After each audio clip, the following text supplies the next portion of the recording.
Technical View 1 Februari 2023 di jam 1:15 menit saya merekam video ini dan running price untuk pound sterling berada 1.2318 terendah 1.2302. Congratulations anyway karena kemarin berhasil sesuai dengan konsep ataupun skenario yang kita harapkan setelah berhari-hari tertahan di level 1.2340. Kemarin kita sudah dapatkan level terendahnya justru menyambangi level 1.2383. Walaupun sangat disayangkan dia tidak melanjutkan penurunan tersebut ya. Jadi kita akan lihat potensinya apakah dia akan lanjutkan penurunan apa tidak. Ternyata semuanya akan bergantung kepada Fed. Jadi kemungkinan kalau kita perhatikan dari isyarat candlestick-nya saja, seharusnya ini masih confirm untuk mengalami penurunan teman-teman. Hanya saja kalau kita berharap atau market lebih melihat kemungkinan kenaikan 25 basis point dari sisi Fed, maka kemungkinan yang akan kita dapatkan bukan turun, melainkan justru rebound untuk pound sterling-nya. Karena diasumsikan kebijakan Fed akan mengakibatkan US dollar akan mengalami pelemahan. US dollar melemah berarti pound sterling akan menguat. Nah, untuk sementara waktu, tentu area 1.2340 atau 1.2370 high kemarin itu akan menjadi resisten pertama dan resisten kedua tetap ujung-ujungnya kita harus menantikan apakah dia mampu tembus 1.2446 apa tidak. Ya, harapan saya kalaupun dia terdorong untuk mengalami kenaikan, nantinya dia akan terbentur kembali di 1.2446 sehingga ada alasan dia untuk mengalami penurunan kembali. Dan akhirnya puncak-puncaknya adalah apa yang diputuskan oleh BOE di hari Kamis akan men-trigger atau memicu. Apakah dia akan lanjutkan menguat atau justru kesempatan untuk kembali melemah. Double top masih tetap kami buka, belum habis sama sekali, tapi akan bergantung dari malam ini. Apakah dia akan tembus 1.2446 apa tidak. Nah, di grafik H1-nya, di grafik H4-nya kita kemarin sudah sempat bahas ada potensi terkait dengan double top yang lebih kecil di sisi H4 dan kita lihat so far karena dia kemarin juga tersentuh di 1.2383, sayangnya ini berarti menunjukkan ada isyarat penolakan atau rejection di zona support yang sama atau relatif sama. Ya, 1.2262 kita harapkan untuk tembus sebagai neckline, tapi dikarenakan dia gagal, maka kemungkinan potensi tersebut akan cenderung lebih minim lagi. Tapi ada satu hal yang cukup menarik di sini teman-teman. Kalau misalkan saya ambil titik atau garis seperti demikian, maka saya ambil saja garis yang sepadan atau sejajar. Jadi kalau misalkan saya ambil 2 kali, nah Anda bisa lihat di sini kemungkinan kecenderungannya bukanlah double top yang kita lihat, justru kecenderungan sebagai bullish flag. Ya, anggap saja kalau misalkan yang kita lihat flag, maka yang saya lihat adalah ini potensi kenaikannya, kemudian konsolidasi yang terjadi selama ini, maka kemungkinan ini adalah kesempatan terakhir untuk setidaknya menyambangi teritori 1.2220 atau 1.2260-an. Kemudian setelah itu, siap-siap dia akan rebound atau bahkan naik tembus di atas 1.2446. Tapi sayangnya, triggernya hanya kemungkinan 2, antara Fed atau kemungkinan dari BOE besok. Itu sebabnya, untuk hari ini, kami lebih mempertimbangkan untuk melakukan buy, kurang lebih 1.2220 ataupun 1.2240-an dengan target adalah 1.2300 dan juga target maksimum adalah 1.2360. Kita belum lihat kasus untuk menembus 1.2446 kecuali Fed betul-betul sesuai ekspektasi dan juga less hawkish. Kemudian stop loss sendiri kami antisipasi saja di 1.21600 untuk mengantisipasi kemungkinan justru Fed mengejutkan pasar dengan kenaikan 50 basis point. Sehingga akhirnya US dollar akan mengalami penguatan yang sangat-sangat tinggi dan akhirnya memendamkan pound sterling dan juga kawan-kawan yang lainnya. Sementara kalau kita lihat dari sisi crude oil, ada harapan yang cukup positif setelah kemarin sempat tersungkur di bawah level 77, teman-teman.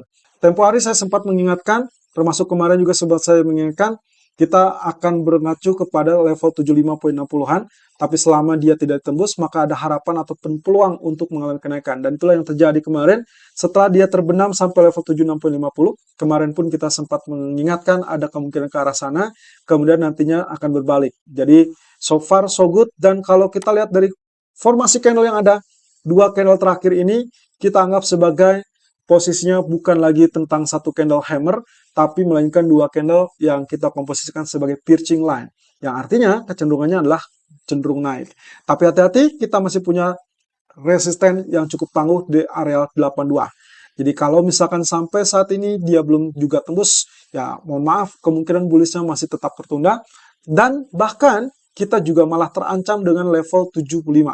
Artinya nanti malam terkait dengan keputusan Fed bisa saja mengacaukan suasana bullish sehingga akhirnya dia terbenam turun kembali dan kita mungkin lihat areal 73 atau bahkan 70 kembali. Sementara itu di grafik keempat, ya kemarin sempat terlihat memang dia bergerak di bawah 77, artinya di bawah 61,8%. Apakah itu terjadi penembusan atau false breakout? Ya, kita bisa asumsikan ini adalah false breakout, sehingga sangat wajar dia mengalami kenaikan.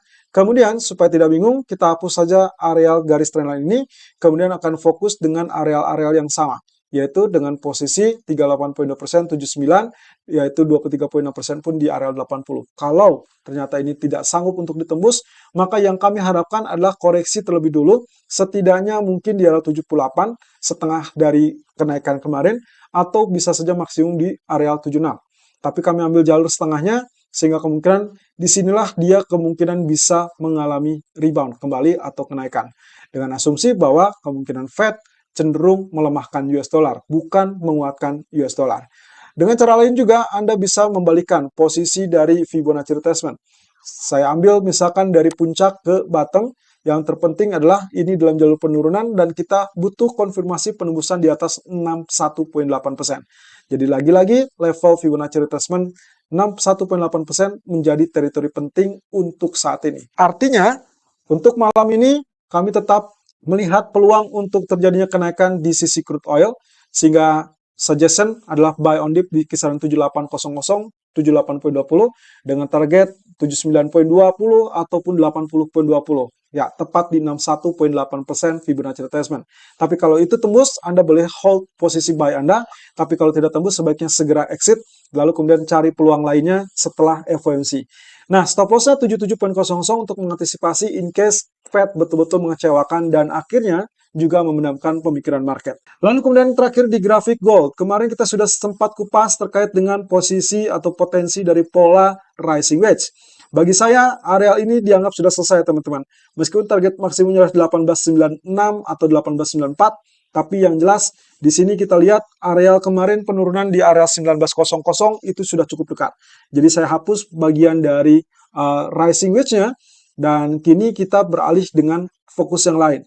Kalau Anda perhatikan, teman-teman, satu sisi apa yang membuat dia rebound ataupun naik kemarin adalah kondisi yang terlihat di sini.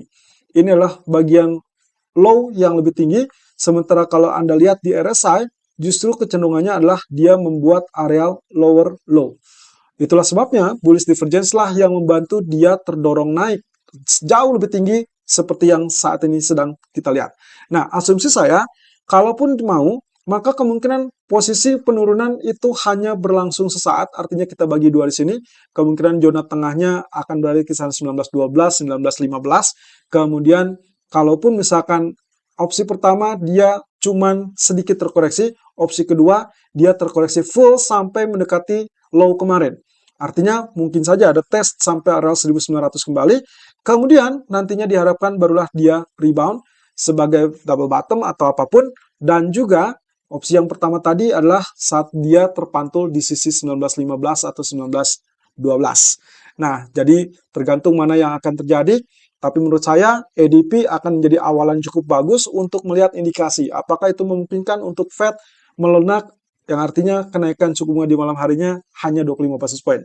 Ya, hati-hati dengan kejutan, karena itu berarti bisa saja justru membuat emas turun.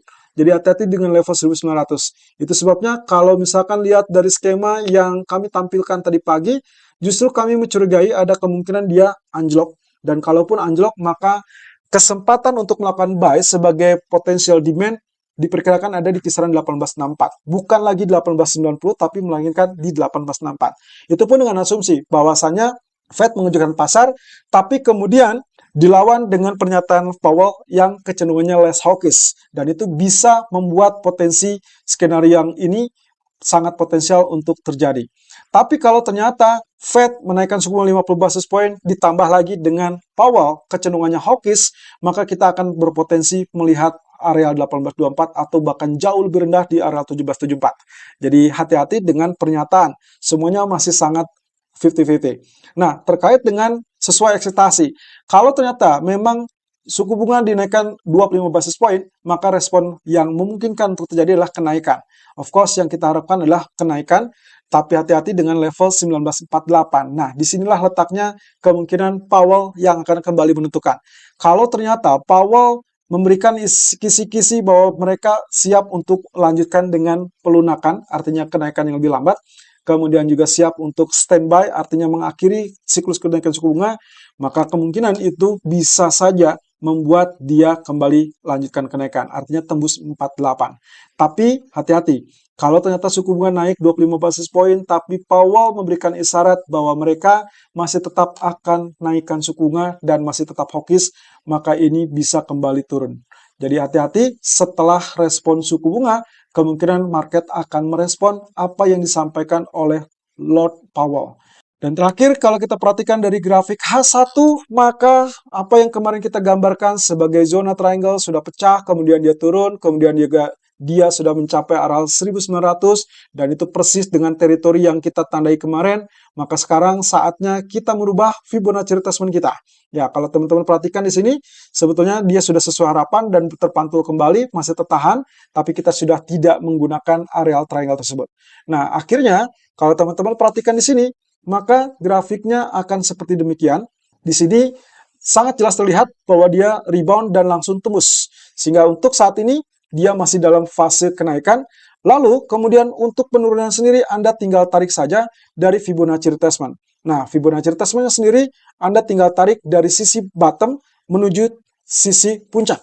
Artinya dari level terendah kemarin 1900 sampai ke titik tertingginya 1930, maka yang diharapkan dia tidak turun lebih rendah dari 1923 di 23,6% atau bahkan 38,2% di 1919. Itu sebabnya untuk hari ini dengan asumsi bahwa Fed sesuai ekspektasi akan menaikkan 25 basis point, maka sangat wajar ekspektasinya buy di 1919, 1921 dengan asumsi bahwa itu sudah cukup dekat dengan low tadi pagi 1924. Lalu kemudian target maksimalnya 1933 dan stop loss di 1913. Tapi hati-hati, kalau sudah memasuki sore atau malam hari, lebih baik fokus dengan ADP atau langsung fokus kepada skenario dari FOMC. Selalu gunakan stop loss dan risk management sesuai dengan equity dan strategi trading Anda. Irfan untuk Agrodana.